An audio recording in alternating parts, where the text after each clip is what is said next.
I was so struck by it, both because it was such a kind of captivating mystery, and I loved that aspect of it. It was different than what you might expect in a teen novel, but also just how much it connected with my own high school experiences.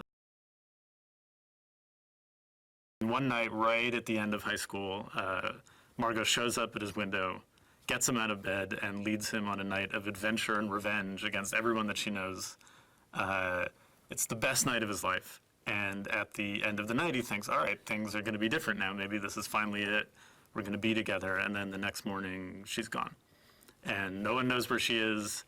Everyone has their theories. No one really knows. And then at some point, Q begins to find little clues left for him by Margot. And he thinks if he can follow these clues and find her, maybe they can finally be together. And along the way, like his friends and Lacey, who used to be Margot's friend, and Angela, Radar's girlfriend, all kind of band together and go on this journey as a group. In the central relationship of Paper Towns is Q and Margot. And in that relationship, a lot of what actually exists is what Q has projected onto Margot and what everyone projects onto Margot. That's certainly the central relationship. But what's fun about the film is that we get to find within all of the relationships in it that there's a thread of that theme throughout. So there's a way that Q perceives Ben and wants Ben to be different, and Ben wants Q to be different and have more fun, and people want Radar to open up more, and Radar thinks that his girlfriend Angela wants him to be a certain thing that in fact, like, maybe she doesn't want at all, and everyone thinks that Lacey is just the dumb popular girl, but she's eager to step outside of that. And as the movie progresses, that theme of the way we see each other and the way we actually are is kind of woven throughout, and it's a fun thing to kind of keep pushing against in the film.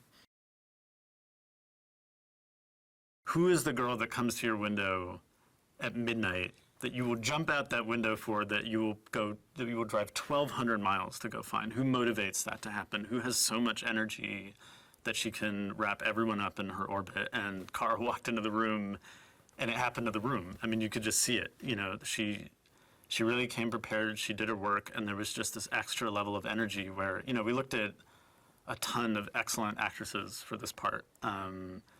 And there was something about when you were watching Kara where it didn't feel like acting.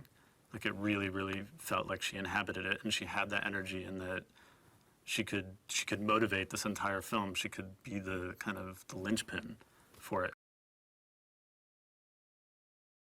Something that was interesting about the whole movie is with the entire cast, we were all living in the same apartment building in Charlotte, North Carolina, and almost imperceptibly, everyone sort of just fell into their actual dynamic, and there was this sort of bleed through between set, and we were hanging out back at the apartments and on the weekend, and you know, Kara was crazy and trying on outfits and running all over the place, and Halston, who plays Lacey, was a little bit the more responsible one, and Austin, who plays Ben, was getting into trouble and more hijinks, and Nat was kind of trying to hold the boys together, and Justice was very responsible and kept a little quieter, and everyone really, really fell into their parts. It was this kind of magical thing.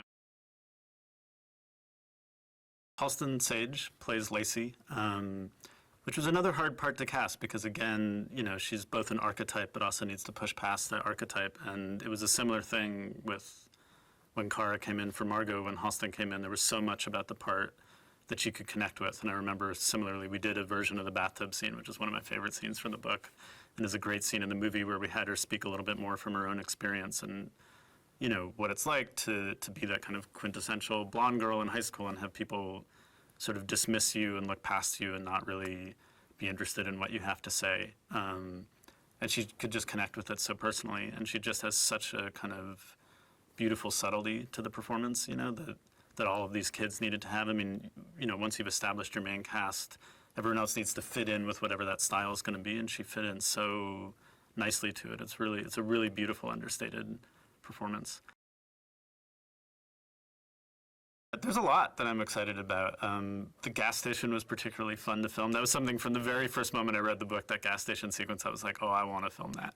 That is going to be really good, and it lived up to that entirely on set. It was really fun for everyone involved. There was a lot of running around and coordination, and it was a fun kind of marriage of some of our more intricate camera work with also some of the more fun performances in the film. A lot of the stuff on their night out, the scene in the SunTrust building, I think has some lovely performances from Nat and Kara. I loved all of it. You know, it was just one of those sets where sometimes you get lucky, and our cast was just amazing, and they were great to work with, and everyone was fighting towards the exact same thing and wanted it to be great, and it felt really right.